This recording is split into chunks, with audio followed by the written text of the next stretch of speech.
श्री कृष्ण शरणं मम त्वं शरणं ब्रजेश। खबर वन न्यूज़ चैनल के ज्योतिष मार्गदर्शन में आप सभी ज्योतिष जिज्ञासुओं का अभिनंदन है, हार्दिक स्वागत है।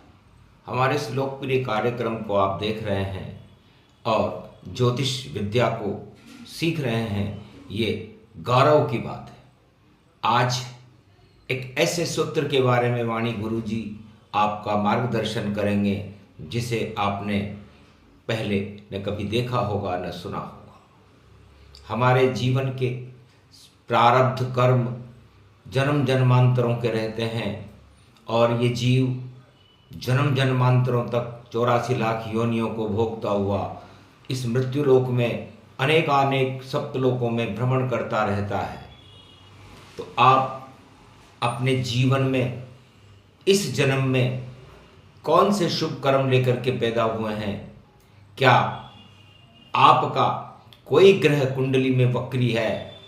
वक्री ग्रह बहुत ही खतरनाक होते हैं और ये आपके पूर्व जन्म का लेन देन पूरा करते हैं। यदि वक्री ग्रह का संबंध कुंडली में पिछले भाव में जाकर के शुभ ग्रहों से बन जाए तो आपको शुभता प्रदान करते हैं और अशुभ ग्रहों से बन जाए तो अशुभता प्रदान करते हैं। इसे हम कैसे देखें? सबसे पहले पूर्व जन्म देखने के लिए आपको कुंडली में अपने गुरु की स्थिति देखनी पड़ेगी।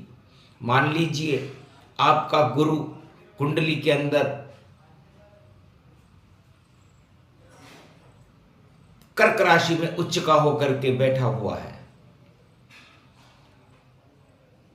तब आप अपने पूर्व जन्म को कैसे देखें? इसके लिए आपको पूर्व जन्म में उस बृहस्पति ग्रह को, जो आपका जीव है, इसे पीछे की तरफ ले जाना पड़ेगा, भूत की तरफ ले जाना पड़ेगा, जहां पर आपको 3 नंबर लिखा हुआ मिलेगा।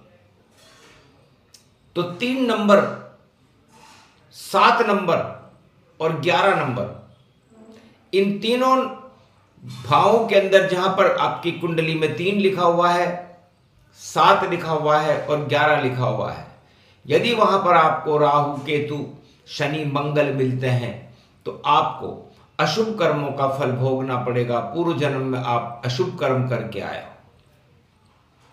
यदि आपको 3, 7, 11 में इस जन्म के गुरु के, पिछले जन्म के गुरु में यदि आपको सूर्य मिलते हैं, शुक्र मिलते हैं, बुध मिलते हैं, चंद्रमा मिलते हैं, तो यह आपकी शुभता का प्रतीक है और पूर्व जन्म आपका बहुत ही शुभ स्थिति में था। आप यहाँ पर पुण्य भोगने आए हैं और उन पुण्यों के कारण ही आपके गुरु यहाँ पर उच्चता को प्राप्त किए हुए हैं। इसी तरह वक्री ग्रह को भी देखना चाहिए। वक्री ग्रह उसे कहते हैं जो सूर्य की कक्षा में आने के बाद तीव्र गति से घूमते हुए पीछे की ओर जाते हुए लगते हैं। यदि आपका कोई ग्रह, मान लीजिए आपका कोई भी ग्रह वक्री हो सकता है। वक्री केवल 5 ग्रह ही होते हैं। सूर्य और चंद्रमा कभी वक्री नहीं होते। राहु और केतु हमेशा वक्री होते हैं और वक्री ग्रह केवल गुरु होंगे, शनि होंगे, मंगल होंगे, बुध होंगे और गुरु होंगे। तो यदि आपकी कुंडली में कोई ग्रह वक्री है या बहुत सारे ग्रह वक्री हैं तो आप उनको पीछे की ओर ले जाकर के उन ग्रहों में बैठे हुए ग्रहों को समन्वय बनाएं, तो आपको पता लगेगा कि ये वक्री ग्रह आपको पूर्व जन्म के कौन से लेन देन का लिए आप इस जन्म में आए हैं।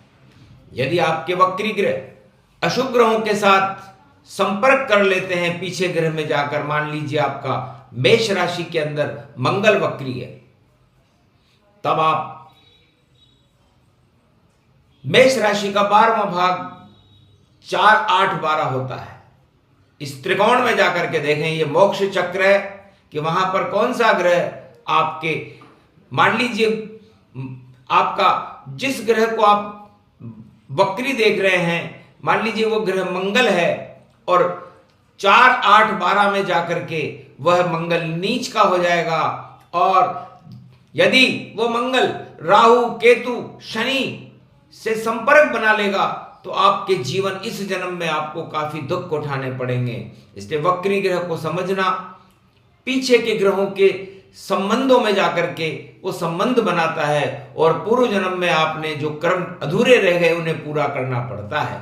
मान लीजिए आपने किसी का कर्जा नहीं दिया तो आपको इस जन्म में जब ग्रह वक्री होगा तो उसका कर्जा किसी भी तरह से चुकाना पड़ेगा और वो सारे लेन देन इस जन्म में पूरे करने पड़ेंगे। मान लीजिए आपका शुक्र वक्री है और 5 नंबर में वक्री है तो ये 4 नंबर में जाएगा और 4 नंबर में जाकर के 4, 8, 12 से संपर्क बनाएगा। मान लीजिए वहां पर राहु, केतु और कुछ अशुभ ग्रह, मंगल जैसे ग्रह बैठे हुए होंगे तो आपको उसके बुरे परिणाम भोगने पड़ेंगे और स्त्री जनित ये दोष आपको धन का अभाव, स्त्री का अभाव, सुखों का अभाव प्रदान कर देगा। इसलिए वक्री ग्रह को कुंडली में सबसे पहले देखना चाहिए और उसके पीछे के ग्रहों के, उसके पीछे के भाव के सभी ग्रह जो एक त्रिकोण बनाते हैं, जिस राशि में आपका ग्रह वक्री है उसके पीछे वाली राशि में आपको जाकर के, मान लीजिए आपका 1 नंबर में कोई भी ग्रह, मंगल हो सकता है, गुरु हो सकता है, बुध हो सकता है, शुक्र हो सकता है, शनि हो सकता है, ये वक्री हो जाएं तो वक्री ग्रह हमेशा लेन देन को पूरा करते हैं और पिछले जन्म के कर्मों का हिसाब किताब इस जन्म में हो जाता है। इससे सबसे पहले कुंडली देखने के लिए आप भगवान का स्मरण करें, ईश्वर को प्रणाम करें, दिन में ही कुंडली देखें, स्थिर होकर के देखें और ये देखें कि वो जो ग्रह वक्री है वह पीछे जाकर के कौन से ग्रह से संबंध बना देता है और वह ग्रह आपके अनुकूल है या प्रतिकूल है। यदि अनुकूल है तो आपको शुभ फल मिलेगा और प्रतिकूल है तो आपको अशुभ फल मिलेगा। तो सबसे पहले हमें गुरु को देखना चाहिए, चाहे वो वक्री हो या ना हो, और ये देखना चाहिए कि गुरु पिछले जन्म में कौन से ग्रहों से संबंध बना रहा था। मान लीजिए 1, 5 और 9 इसमें आपके गुरु बैठे हुए इन राशियों में, ये मेष राशि है, सिंह राशि है और गुरु राशि है, तो आपका ये संबंध 4, 8, 12 से बनेगा। पीछे जाकर के 1 के पीछे 12 आएंगे और 12 4 और 8 से संबंधित हो जाएंगे। तो 4, 8, 12 का मतलब होता है कर्क राशि, वृश्चिक राशि और मीन राशि, ये जल की राशियां हैं। तो इस जल के किनारे इस आपने कौन से शुभ कर्म किए, तपस्या की या व्यभिचार किया या किसी को लूटा, ये सारी बातें पिछले जन्म के ग्रह और ये गुरु की चाल आपको बता देगी और उसी चाल को इस जन्म में आपको भोगना है। इस तरह आप कुंडली का मार्गदर्शन करना सीखें। सबसे पहले गुरु को पिछले जन्म में ले जाकर के देखें कि आपने पिछले कौन से शुभ कर्म किए। फिर वक्री ग्रहों को देखें कि ये वक्री ग्रह पिछले जन्म में कौन कौन से ग्रहों से हमारा संबंध बना रहे हैं। यदि आप ये देखना जान जाते हैं तब आप ज्योतिष विद्या के अंदर एक पारंगत बन जाएंगे और आपको ये पता लग जाएगा इस सूत्र से कि हम शुभ कर्म करके आए हैं, अशुभ कर्म, और हमें लेन देन कैसे पूरा करना है, उन शुभता को कैसे भरना है, अशुभता को कैसे दुख प्राप्त करके वो पूरा जो हमने पूर्व जन्म में कर्म किए थे उनका फल हमें यहाँ भोगना है। ये सूक्ष्म विवेचन आपको बताया गया, इसे समझिए और समझने में थोड़ा दिमाग लगाइए और उसके बाद अपनी कुंडली पर इन्हें फलित कीजिए कि आप कौन हैं, कहां से आए हैं और आपको क्या करना है। जय श्री कृष्ण।